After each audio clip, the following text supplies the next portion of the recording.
Investing through a brokerage account allows you to buy and sell a variety of investments such as stocks, bonds, mutual funds, and exchange-traded funds. Here's a step-by-step guide on how to invest in a brokerage account.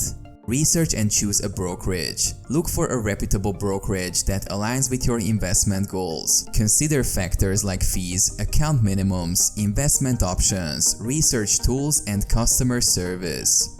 Open an account. Visit the brokerage's website and complete the account opening process. You may need to provide personal information, financial details, and identification documents. Fund your account.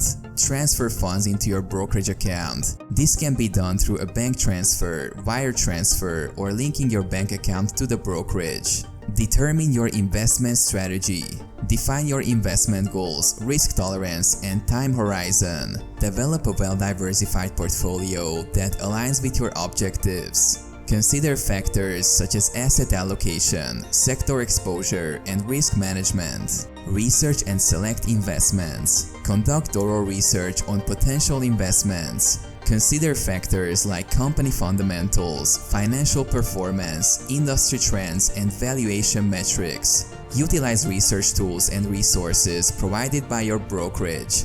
Place trades. Once you have chosen your investments, place trades through your brokerage account. Specify the number of shares or dollar amount you want to invest. You can buy and sell investments in real time during market hours. Monitor your investments. Regularly review your portfolio's performance and stay informed about market conditions and news that may impact your investments. Adjust your holdings as needed to maintain your desired asset allocation. Consider dollar cost averaging. Invest a fixed amount of money at regular intervals, regardless of market conditions. This strategy reduces the impact of market volatility and allows you to buy more shares when prices are low and fewer shares when prices are high. Stay informed and educated. Continuously learn about investing concepts, market trends, and investment strategies. Stay updated on your investments and the broader financial markets to make informed decisions.